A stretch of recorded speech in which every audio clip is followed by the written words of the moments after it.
Hello दोस्तों, आपका एक बार फिर स्वागत है 360 डिग्री जीएस विदमन पर।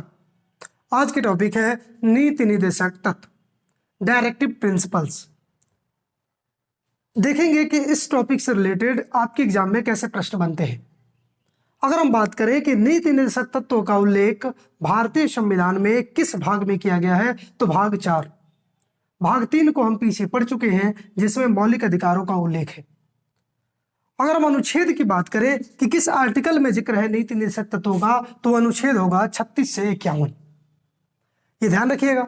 उसके बाद पूछा जाता है कि ये बताइए कहां से लिए गए हैं नीति निर्देशक तत्व, कहां से लिए गए हैं, भारतीय संविधान में कहां से शामिल किए गए हैं। तो सही जवाब है आयरलैंड।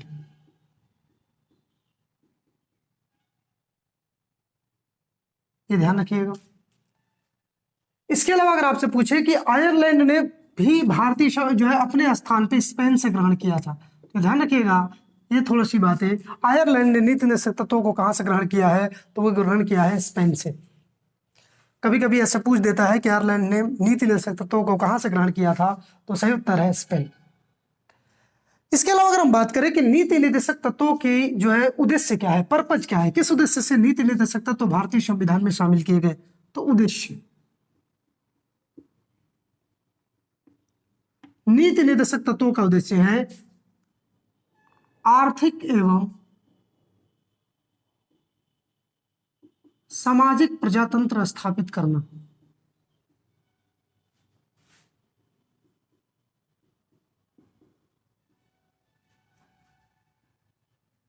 आर्थिक एवं सामाजिक प्रजातंत्र स्थापित करना, यह है नीति निर्देशक तत्वों का पर्पज। एक और पर्पज है कल्याणकारी राज्य की स्थापना करना। इसका मतलब कि नीति निर्देशक जो तत्व हैं उनको, उनके लिए आप न्यायालय नहीं जा सकते। अभी आगे हम बात करेंगे, मौलिक अधिकारों से बहुत भिन्न है ये। जब ये हम पढ़ लेंगे इसके बाद हम अंतर देखेंगे कि मौलिक अधिकार और नीति निर्देशक तत्वों में क्या अंतर है। वहां हम बात करेंगे कि कौन सा वाद योग्य है, कौन नहीं है। यहां आप ध्यान रखिएगा कि किन पर्पजों से नीति निर्देशक तत्वों को शामिल किया गया। ऐसा कि राज्य क्या करे, आर्थिक और सामाजिक हमेशा प्रजातंत्र स्थापित हो, सामाजिक में किसी भी प्रकार से कुरीतियां न रह जाए, दूरियां न रह जाए, हमेशा राज्य क्या करे, कल्याणकारी राज्य रहे। ये राज्य सरकार का कर्तव्य है कि वह अपने राज्य को कल्याणकारी राज्य बनाए। तो कभी कभी इसके जगह पे ऐसे भी आपको मिलेगा कि उद्देश्य क्या है, कल्याणकारी राज्य की स्थापना करना।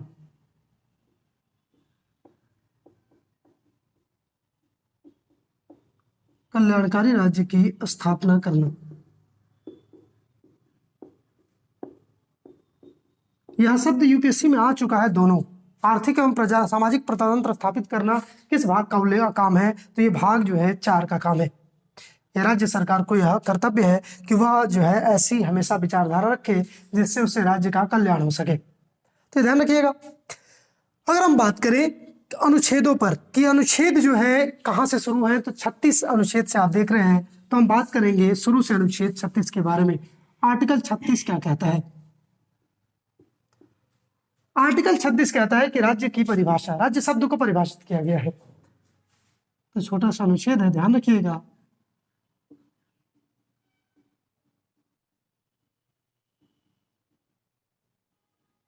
राज्य क्या है, राज्य शब्द को परिभाषित किया गया है। आपको याद होगा हमने पिछली वीडियो में मौलिक अधिकार जहां से शुरू किए थे, पहला ही अनुच्छेद 12 में राज्य शब्द को परिभाषित किया था। और हमने बताया था कि राज्य शब्द का तात्पर्य है भारत सरकार तथा संसद, राज्य सरकार तथा विधानमंडल एवं भारत राज्य क्षेत्र के अंतर्गत सार्वजनिक एवं अन्य प्राधिकारी शामिल है। तो फिर ये आर्टिकल 36 में राज्य को क्या देने का मतलब है? यहाँ क्या राज्य की परिभाषा अलग है या वही है, इस बात पे चर्चा होगी। तो ध्यान रखिएगा, राज्य की परिभाषा वही है जो अनुच्छेद 12 में उल्लेखित है। तो फिर आपके मन में प्रश्न आएगा, फिर ऐसा 2 जगह क्यों?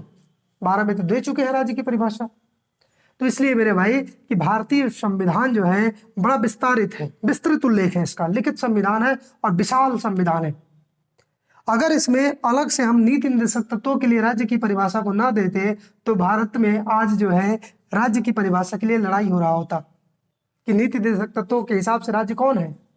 तो उसके लिए हमारे यहाँ वकीलों का स्वर्ग कहा जाता है। तो समझ लीजिए कि वकील इनकी परिभाषाओं को बदल देते, या अपने हिसाब से डिसाइड कर लेते हैं। इसलिए शुरू में ही सुविधा अनुसार राज्य की परिभाषा डिफाइड कर दी गई कि राज्य की परिभाषा वही होगी जो अनुच्छेद 12 में उल्लेखित है। उम्मीद करता हूं आपको समझ में आया होगा। तो वही लिखेंगे, राज्य की परिभाषा वही है जो आर्टिकल 12 में निहित है, जो आर्टिकल 12 में निहित है। ये ध्यान रखिए, प्रश्न भी आ चुके हैं कि राज्य की परिभाषा निहित है। कभी कभी क्या करता है, कैसे देता है, पहला ऑप्शन में 12, दूसरा ऑप्शन में दे देगा 36, तीसरा ऑप्शन अगर देगा ए एंड बी यानी पहला एंड दूसरा, चौथा ऑप्शन देगा नॉन, इनमें से कहीं नहीं। तो ध्यान रखिएगा यहाँ सही जवाब होगा ए एंड बी। लेकिन कभी कभी क्या करता है, ए एंड बी न देकर यहाँ पर कुछ और लिख देगा। ये मान लो आर्टिकल 15 लिख दिया, तब जो है आप आंसर प्रेफर करेंगे 12 को, ना कि 36 को, क्योंकि 12 में राज्य की परिभाषा लिखी गई है और 36 में कहा गया कि वही परिभाषा होगी जो 12 में है। तो परिभाषा कहाँ लिखा गया है, तो लिखा तो 12 में गया है, 36 में लिखा नहीं गया है। कहा गया है ऐसा कि राज्य की परिभाषा वही है जो अनुच्छेद 12 में निहित है। तो ध्यान रखिएगा, 12 को हम हमेशा प्रिफर करेंगे, आर्टिकल 12।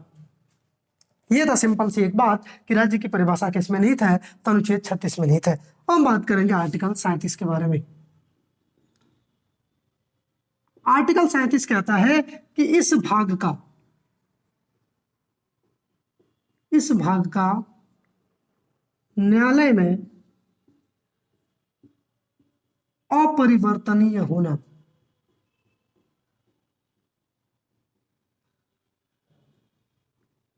इस भाग का न्यायालय में अपरिवर्तनीय होना, इसका क्या मतलब, कौन से भाग, भाग 4। किस भाग की बात कर रहा है ये, इस भाग का मतलब क्या है, भाग 4 की बात कर रहा है ये। भाग 4 को कह रहा है कि भाग 4 का न्यायालय में अपरिवर्तनीय होना। इसका क्या मतलब है भाई, इसका मतलब है कि भाग 4 के लिए आप न्यायालय नहीं जा सकते, अर्थात यह वाद योग्य नहीं है, परिवर्तन योग्य नहीं है। ये शब्द पे ध्यान रखिएगा, ये शब्द पूछा जाता है कि कौन भाग वाद योग्य नहीं है, भाग 4 नहीं है। किस अनुच्छेद में बात कही गई है, आर्टिकल 37 में कहा गया है। क्या कहा गया है, कहा गया कि यह जो है इसके लिए आप न्यायालय नहीं जा सकते हैं। नीति निर्देशक तत्व राज्यों के लिए प्रदान किया गया है, जबकि मौलिक अधिकार राज्यों के विरुद्ध प्रदान किया गया है। मौलिक अधिकार में हमने देखा था कि अनुच्छेद 32 के माध्यम से डायरेक्ट सुप्रीम कोर्ट जा सकते थे, परंतु ये नीति निर्देशक तत्वों का मामला आएगा तो नीति निर्देशक तत्वों के लिए आप जो है न्यायालय नहीं जा सकते। ध्यान रखिएगा क्यों ऐसा किया गया है, आगे चल के हम बात करेंगे जब मौलिक अधिकार और नीति निर्देशक तत्वों में अंतर देखेंगे। तो ये जो है 37 में ये प्रावधान है कि आप न्यायालय नहीं जा सकते हैं, या वाद योग्य नहीं है, या परिवर्तन योग्य नहीं है, कई प्रकार से घुमा देता है। तो ध्यान रखिएगा,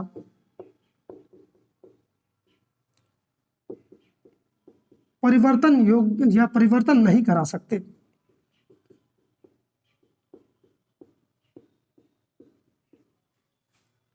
ये जो है आप ध्यान रखिएगा।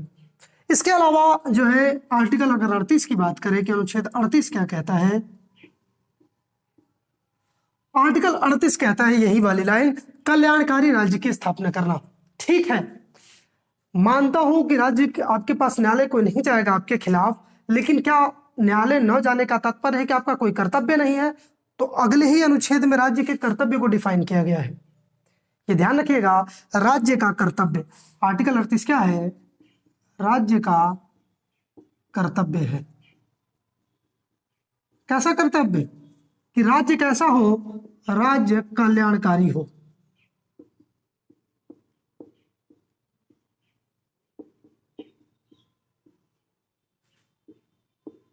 राज्य कल्याणकारी हो। अनुच्छेद 38 में राज्य के कर्तव्य को डिफाइन किया गया, ड्यूटीज बताई गई हैं कि आपका ड्यूटीज है कि आपका हमेशा राज्य क्या हो, कल्याणकारी हो, आप ऐसी विचारधारा रखें, ऐसी आप जो है कोई योजनाएं लाएं जिससे राज्य हमेशा आपके क्या कर सके, कल्याणकारी हो सके। आर्टिकल 38 जो है ध्यान रखिएगा, 38 में योजनाओं का लागू होना, योजनाओं का लागू होना निहित है।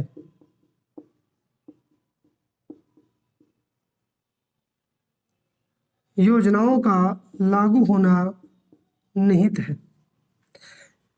योजनाओं का लागू होना, जितनी सारी योजनाएं आप देखते हैं वो सारी योजनाएं राज्य सरकार के अनुच्छेद 38 के अंतर्गत लागू की जाती हैं। क्यों? क्योंकि राज्य को कहा गया है कि इसमें राज्य आप ऐसी कोई प्रावधान बनाए, ऐसी कोई नियमावली लाए जिससे राज्य आपका कल्याणकारी हो सके। अनुच्छेद 38 एक कहता है, डिफाइन करता है, 38A1 जो है डिफाइन करता है, कहता है ये है कि कैसे, किस प्रकार की कल्याणकारी, तो कहता है कि ऐसे कल्याणकारी जो सामाजिक हो, आर्थिक हो और राजनैतिक हो। सामाजिक, आर्थिक और राजनीतिक न्याय,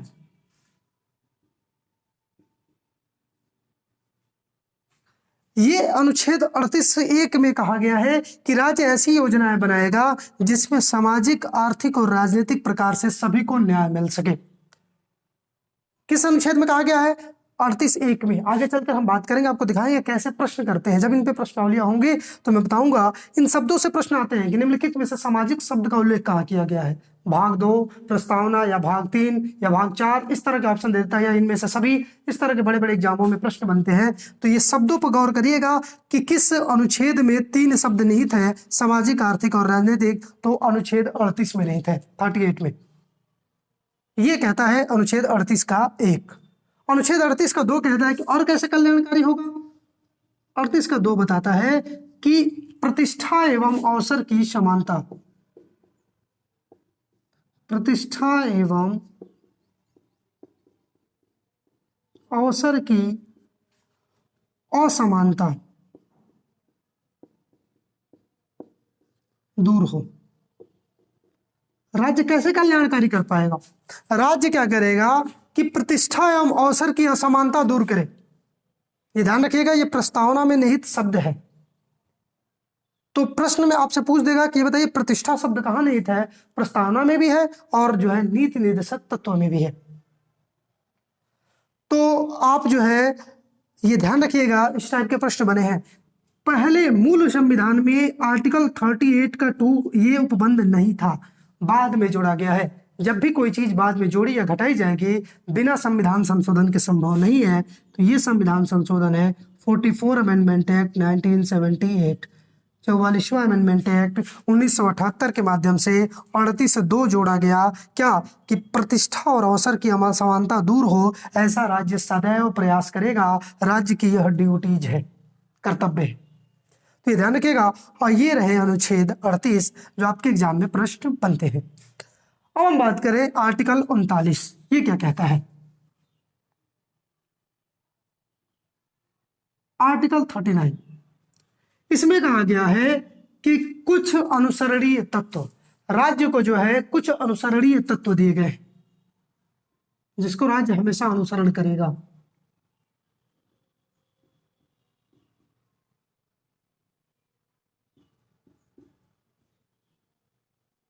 कुछ अनुसरणीय तत्व, क्या है अनुसरणीय तत्व? तो इसमें अनेक उपबंध दिए गए हैं जिसमें कहा गया है कि राज्य ऐसा प्रयास करेगा जिसमें समान रूप से जीविका साधन उपलब्ध हो। समान रूप से जीविका साधन उपलब्ध, 39 का 1 खंड कहता है समान रूप से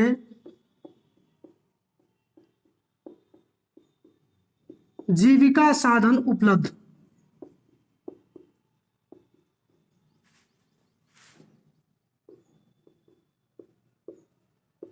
समान रूप से जीविका साधन उपलब्ध हो। ये 39 का 1 कह रहा है, 39 का 1। ये अनुसरण करने के लिए कहा गया है राज्य को कि कौन अनुसरण करेगा, कैसे अनुसरण होगा। 31 ये कहता है कि समान रूप से जीविका साधन उपलब्ध कराए, सबको जीविका का उपलब्ध कराए, लेकिन कैसे कराए? समान रूप से जीविका का साधन उपलब्ध हो। जीने के लिए मूलभूत सुविधाओं का उपलब्ध कराना राज्य सरकार की कर्तव्य है, ड्यूटीज है, अनुसरण करने वाली बात है। लेकिन कैसे? समान रूप से। इसी में 39A में ही एक चीज ऐड किया गया जिसको कहते हैं समान न्याय एवं निःशुल्क विधिक सहायता।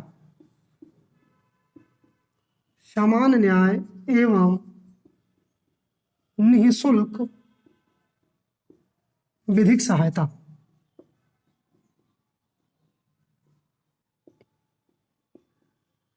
समान न्याय एवं निःशुल्क विधिक सहायता। क्या कहते हैं समान न्याय एवं निःशुल्क विधिक सहायता? इसका क्या मतलब हुआ? समान रूप से जीविका साधन का मतलब सबको समान रूप से राज्य सरकार देखेगी। इसमें एक चीज उपबंध बाद में ऐड किया गया। जब बाद में ऐड किया गया तो जाहिर सी बात है ये संविधान संशोधन होगा, और ये संविधान संशोधन है 42वां अमेंडमेंट एक्ट 1976, 42वां संविधान संशोधन अधिनियम 1976। इसके माध्यम से राज्य सरकार 39 जो राज्य सरकार क्या करेगी, सबको समान रूप से न्याय प्रदान करेगी एवं उनको निःशुल्क विधिक सहायता देगी। ऐसा होता भी है, और इसके लिए कई सारी योजनाएं लाई गई। जैसे जांच करने के लिए एक कमेटी का गठन किया गया जिसको नलसा कहते हैं केंद्र लेवल पे, स्टेट लेवल पे संसा कहते हैं, और डिस्ट्रिक्ट लेवल पे डलसा कहते हैं। 1995 में गठन हुआ। क्या है ये? तो ध्यान रखिएगा 1995 में इनका गठन किया गया। ये है national level security act, state level security act, और DLSA district level security act 1995 में स्थापित की गई। किसके लिए? जांच करने के लिए कि कौन सा व्यक्ति समान न्याय पाने का हकदार है। यदि वह पाने का हकदार होगा तो राज्य सरकार उसको फ्री का वकील देगी और उसे समान न्याय राज्य सरकार खुद दिलाएगी।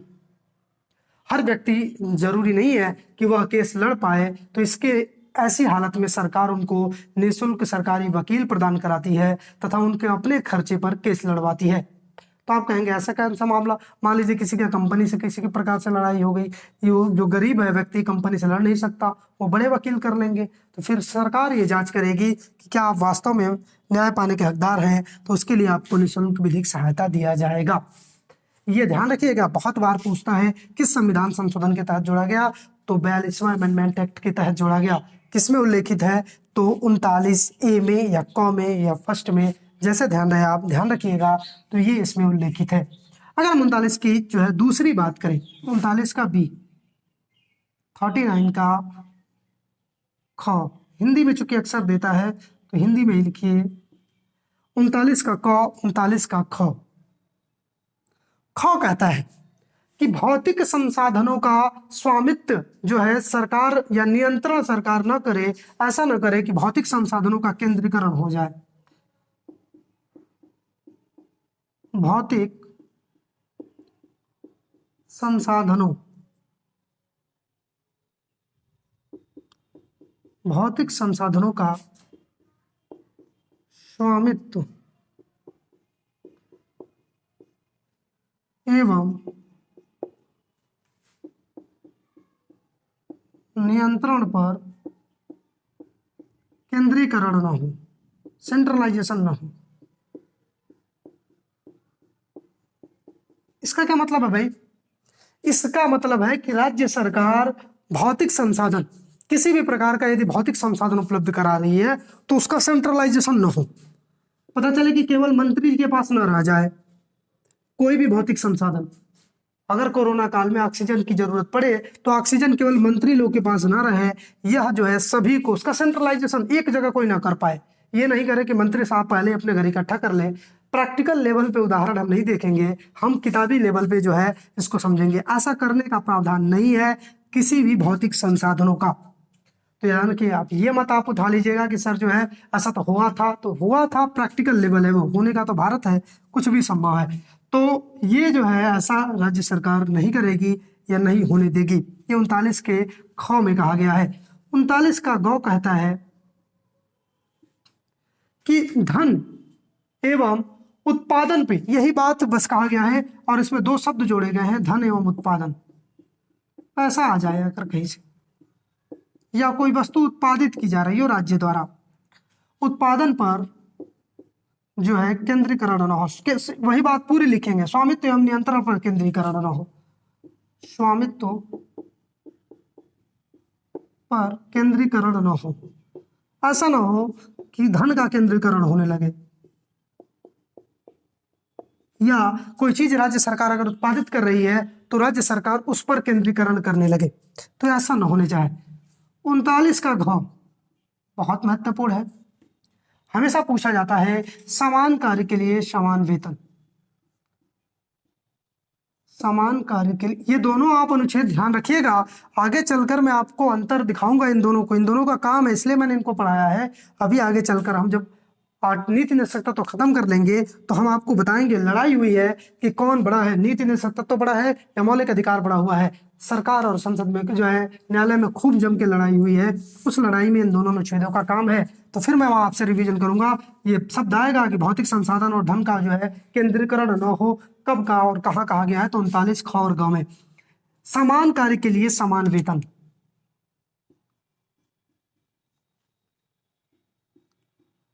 समान कार्य के लिए समान वेतन, ये कहा गया है किसमें, 39 घ में। बड़ी महत्वपूर्ण अनुच्छेद है, हमेशा एग्जाम में पूछा जाता है कि किसमें कहा गया है कि समान कार्य के लिए समान वेतन। सुप्रीम कोर्ट ने कहा कि ऐसा है कि देखिए बाद में इसको बहुत संशोधन किए गए, बार बार इसमें उपबंध आते हैं। कहा गया है कि हमेशा कार्य क्षमता के आधार पर पैसे दिए जाए, समय के आधार पर नहीं। मान लीजिए कोई व्यक्ति सुबह से लेकर 8 बजे तक एक पुरुष है और जो है 9 बजे से 5 बजे तक काम कर रहा है और 800 ईंट ढो रहा है। और कोई महिला है, महिला भी 9 बजे आती है और 5 बजे शाम को जाती है, लेकिन 500 ईंट ढो पाती है। तो पैसे में इस आधार पर अंतर ना हो कि ईंटों की संख्या में अंतर हो। कार्य कौशल क्षमता देखा जाए कि पुरुष की कार्य कौशल क्षमता स्त्री की कार्य कौशल क्षमता के समान है, तो समान वेतन मिलना चाहिए, न कि ईंटों की संख्या के आधार पर आप वेतन देंगे। इसी को कहते हैं समान कार्य के लिए समान वेतन। ये ध्यान रखिएगा, ये जो है आपको किस अनुच्छेद में है, 39 घ में उल्लेखित है। ये आप जो है ध्यान रखेंगे। इसके अलावा अगर हम बात करें 39 जो है अंग, ये क्या कहता है, ये कहता है कि पुरुष एवं स्त्री का स्वास्थ्य, पुरुष एवं स्त्री का स्वास्थ्य तथा बालकों की सुकुमार अवस्था,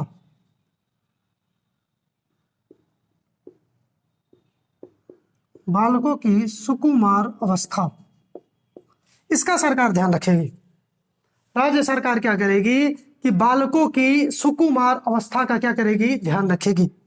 कब कहा गया है कि जो है पुरुष और स्त्री के स्वास्थ्य और बालकों की सुकुमार अवस्था। तो ये प्रश्न बन जाता है कभी कभी कि ये बताइए कि बालकों की सुकुमार अवस्था का जिक्र किस नीति निदेशक तत्व के कौन से अनुच्छेद में किया गया है, तो इसमें किया गया है 39 अंग में। तो ये जो है बन जाता है। इसके अलावा एक और है, इसको भी देख लेते हैं। 39 का च, क ख ग घ अंग, उसके बाद च। इसमें कहा गया है कि बालकों का शोषण ना हो या जो है नैतिक परित्याग ना हो। ये शब्द ध्यान रखिएगा, बालकों का शोषण, बालकों का शोषण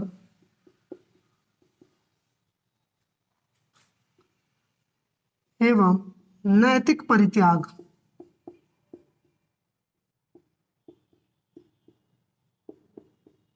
न हो,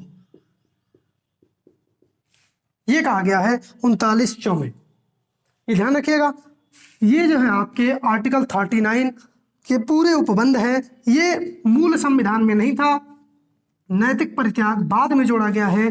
जाहिर सी बात है बाद में जब भी जोड़ा जाएगा संविधान संशोधन किया जाएगा, और वो संविधान संशोधन है 42 अमेंडमेंट एक्ट 1976। ये ध्यान रखिएगा, ये हमेशा प्रश्न आपके एग्जाम में बने हैं। ये बताइए कि जो है 42वां संविधान संशोधन से कौन से अनुच्छेद जोड़े गए हैं, तो 39 च, 39 क, ये ध्यान रखेंगे। 44वां अमेंडमेंट एक्ट से 38 का खंड 2 जोड़ा गया है। यहाँ ये पूछा गया है कि प्रतिष्ठा और अवसर की असमानता को नीति निर्देशक तत्वों में कब शामिल किया गया, तो 44 अमेंडमेंट एक्ट 1978 है। ये मोरारजी देसाई की सरकार की घटना है और ये इंदिरा गांधी की सरकार की घटना है। हमारे पास जगह पर्याप्त नहीं है, वरना मैं ऐसे में अनुच्छेद 40 आज समाप्त कर देता। नेक्स्ट वीडियो में हम अनुच्छेद 40 पर चर्चा करेंगे, ग्राम पंचायतों का गठन। आप इसका स्क्रीनशॉट ले लें। धन्यवाद।